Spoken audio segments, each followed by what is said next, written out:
I am on cloud nine. I just picked up my mom from the store. We went to like an international store where they sell a bunch of things from different countries, and they had mango iced tea, and usually they only sell mango iced tea in Portugal because it's Portuguese made and whatever. And so in Switzerland, it's not as easy to find as in Portugal, and when I'm there, I always drink it. Anyways, nobody cares. I just wanted to say that I got my mango iced tea and I'm obsessed with it. Today is June 3rd. How is it already June? You tell me. But I wanted to talk about my favorites of May because May was such a great month. And we're gonna talk about books, makeup, movies, TV show, anything, you name it. I even made a little list so I make sure that I, one, don't talk too much, and two, don't forget the things I want to say. So let's start with books, shall we? If you've seen not my latest video, but the latest book video I posted, I talked about how I was in a reading slump. Thank God I think I'm out of it. I'm like getting out of it slowly but surely. And so the first book I read after being in a slump was Summer in the City by Alex Aster. Aster? I don't know exactly how to pronounce her last name, so I apologize. But this book, one, it's gorgeous. Look at the sprayed edges. And I will say I'm not a huge fan of sprayed edges because if you don't know, those are gonna fade with time. So those are pretty now, but in a couple years, probably not. It's such a gorgeous book. I mean, look at this. It has a map of New York City. Isn't this the prettiest thing you've ever seen? You know what I mean? It is so beautiful. It is such a great romance book too. And I was really surprised because apparently she started as a fantasy writer. She is the author of the Lightlark series, I think that's what it's called. And it's really good. Basically, this is a fake dating book. It's about, I forget the main character's name, Parker, and what's her name? Oh my god, Elle. Elle is a screenwriter and he is, well, the CEO of a company. He's a billionaire. They start fake dating and all that shenanigans. It's sort of enemies to lovers, but not really. It genuinely felt like a rom-com. I gave it 4 stars. I really don't have anything bad to say about this book, but I feel like at times she could have gone more into detail about certain stuff. It genuinely felt like she was writing a movie because it was so like fast-paced. I don't know, I just wish she would have gotten into more detail at some parts of the book, but other than that, the book is so good. It made me miss New York City. The way she described the city and the way they were going around the whole city was so good. I even made a TikTok about how much I miss New York City because of this book. And fun fact, the author, the one and only Alex Aster, reposted my TikTok. I was shocked. I highly recommend this one. And the next one, I can't really show you the next one because you're sitting on it, so you're just gonna have to get pictures. It is Great Big Beautiful Life by Emily Henry. The Taylor Swift of books, if you will. I didn't have high expectations getting into this book because, I don't know, I just heard a lot of mixed reviews about it, so I didn't have a lot of expectations going into this book. Also, the last book I read by her, I didn't love. I read Happy Place by Emily Henry and I didn't love it. So I was like, I'm probably not gonna love this one either because everybody was saying, oh, it doesn't have as much romance as the other ones, blah, blah, blah. I have a question. Did we read the same book? Like, genuinely. What do you mean it doesn't have as much romance? I kid you not. I was expecting 0 romance. But there's so much romance. Also, let me just explain the plot to people who don't know what this book is about. It's basically about 2 writers, Hayden and... Why do I always forget the main character's name? Alice. Hayden and Alice, and they're both competing against each other to see who is going to write this book about this famous person. Her name is Margaret Ives, I think is how you pronounce her last name. I don't know. And she's been off of the media for a while. She hasn't been seen in a while. Nobody's heard from her and whatnot in like 20 years, and now she wants to talk about her story, which is interesting, and people want to know all about her. I will say I agree with some people that said that Margaret's story is a bit boring. I agree and disagree with it. I feel like in the beginning it was really boring to hear a little bit about Margaret's story in the sense of it wasn't really her story, it was more about her grandparents and whatnot. That was a bit of a pain in the beginning, but as the chapters went on, it was really interesting. And I was on the edge of my seat really reading the story, and then there's a plot twist at the end that I didn't see coming, and maybe I'm stupid, but I really didn't see it coming.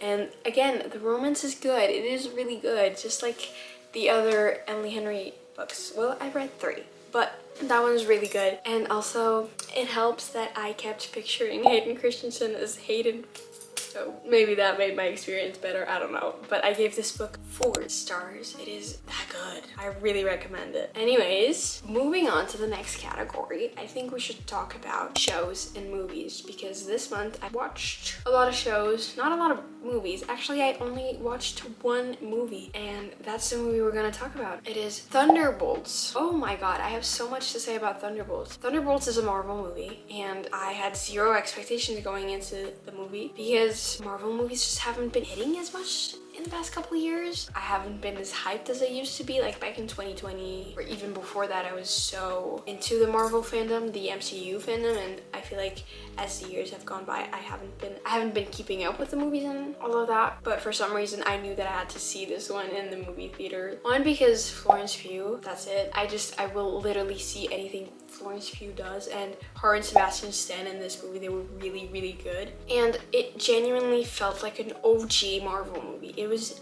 that good. It touched on a lot of subjects that you wouldn't expect from a superhero movie. It talked about a lot about mental health and the power of friendship. Sorry if this looks different. I had to change the battery of my camera. But as I was saying, it was like genuinely a movie about the power of friendship. If that makes any sense.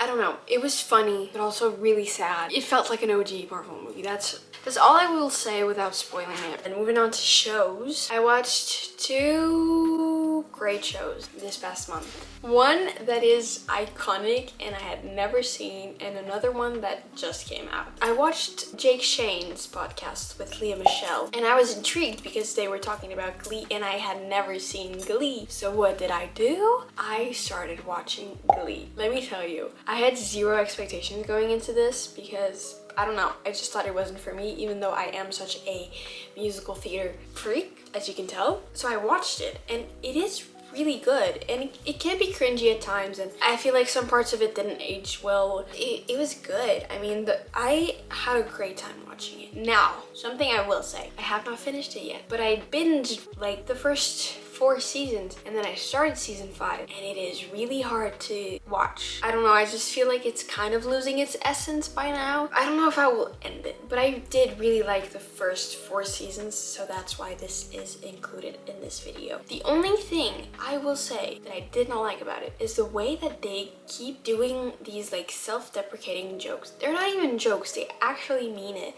And they're like, oh, we're such losers and whatever, and oh, we're not popular. And I'm like, shut up. I didn't mind it in the first season, but it keeps going on, and they keep calling themselves losers and whatnot, and I'm just like, can we not? Like, shut up, okay? I don't really have much else to say other than some Glee versions of some songs are better than the originals. Sorry, I don't make the rules. Yeah. And next show I watched was so good. It's a new show. It's called Motorhead. I think it came out like a week ago or something on Prime Video. I don't know, but I wanted to watch it because I knew like almost every single actor on there. We have Michael Cimino from Love, Victor. I've never seen Love, Victor or anything he's in, but I feel like he's in everything, so that's why he was familiar to me. And then the girl that plays Caitlin was in, I think her name is Melissa. She was in the One of Us is Lying show, and I really liked that show. Unfortunately, it got canceled. And I also really liked the books, that's why I watched the show. And then we had the one and only Uncle Boing. Hey, kitties. Uncle Boing. Hadn't seen him in a while, but it was fun to see him on my screen. And then we had Josh McQueen, I think that's his name. What a last name. Love the last name. I know him from the show Surviving Summer, so the casting was phenomenal. But the show, oh, and the guy from The Next Step. The guy from The Next Step, I was like, oh my god, that's Noah from The Next Step. I think his name is Noah, I don't remember. But anyways, the actors, phenomenal. The show, amazing. It's about, well, it's kind of like Fast and Furious, but, well, not really. I have a secret to tell. I only watched the first movie of the Fast and Furious saga franchise, whatever. Sue me. But it's about cars. It's about Caitlin and Zach. I don't know if they're twins, but they're siblings. They're siblings, and they just moved all the way from Brooklyn back to their their mom's hometown, I think, their parents' hometown, where their parents met and all of that. They come to this town. They can't really talk about their dad and all of that because their dad is like, was this race driver, I forget what his name was, but his last name was Maddox. And he got involved in some stuff that we find out later in the future. I don't know, it's just a really good teen drama. I felt like watching like a teen drama from back in the day. So good. There's a love triangle. Hated it, hated it, but it's okay. And the episodes are long-ish. There's only, I don't know if there's 10 or 8 episodes. They're all around like 45 to 50 minutes, and I love that. Ooh, season 1 ended on such a huge cliffhanger. You guys, I hope Prime Video doesn't cancel this show. I need a season 2. Oh, and the like action parts of it, like where they were driving the cars. So cool. What do I know about cars? Nothing. 2 months ago, I didn't even have my driver's license. Today, I had a hard time parking. But it's okay. I enjoyed it nonetheless. Really good. Really recommend it. Moving on, let's talk about music. There's this one band that I really like, but I haven't talked about them on here a lot. They're called The Driver Era. I never talk about them. No. They dropped a deluxe version of their album Obsession. I did a reaction video to that album, if you're curious. The deluxe dropped this month, and there was this one song that I heard months and months ago. It was unreleased. They performed it live. Somebody posted it on TikTok, whatever. And I fell in love with it, and I was like, I need this song on the album. It wasn't on the album. It wasn't the deluxe version, but I never thought that they were gonna release the deluxe version, because they did the deluxe version on CD, and I thought that's it. They want people to buy the CD. They're not gonna release it. So I bought the CD, even though I have the vinyl, and I have now the CD, which also I love them to death. But how cheap is this? This has like 7 pages max, and it came with a little signed insert. It's over there. I'm not gonna get it, but it's really cheap compared to this. You know what I mean? Like, really cheap. Anyways, long story short, I bought the CD even though I already had the vinyl, because the CD had the 2 deluxe tracks, right? Thinking they weren't gonna release the deluxe tracks anytime soon. I kid you not. A day later, I get a notification from Spotify saying, pre-save The Driver Era's Obsession Deluxe. And I was like, you have to be kidding me. Cause like, yeah, cool, I have both now, but I didn't need both. I wasted my money on that.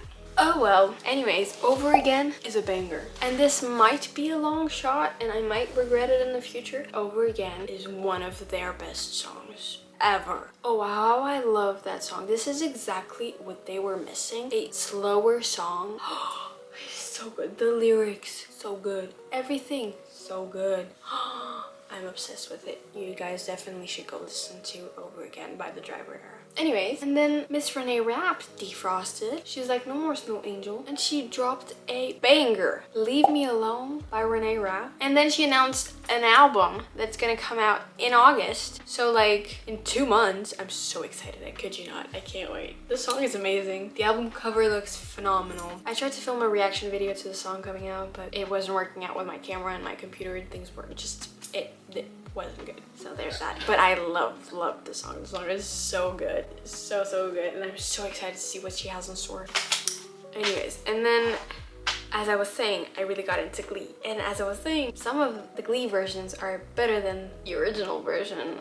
And not to shade Radiohead, but like, Creep? Glee version? Oh, goosebumps. Oh my god, those vocals, Lea Michele. I was shocked. Those high notes, damn. Holy shit, really good. It's really good. I had that song on loop. My Spotify Wrapped is gonna look crazy this year. Oh well, what can you do? Anyways, enough about music. Let's talk about some products. Some makeup products that I love during the month of May. I actually only have 2 because I'm not one to buy like a bunch of products each month. But the first one is, and I'm sorry for the way it looks, but it looks so bad. It looks so bad, but it's so good, but it looks so bad. It's the Sephora Care Make It Bronze. It's a bronzer in the shade 02. Looks disgusting. Focus. Look at me neon eyes. It looks disgusting. In my defense, you know, it kind of like comes out, and then when it looks disgusting. And I was too lazy to clean it, and I thought, I'm gonna keep it real. It looks disgusting. But it is really affordable. I think it was like 15 bucks, and it is so pigmented, but it's so good. There's so much product in this, and it was like 15 bucks, and it's really pigmented. And I had tried other bronzers.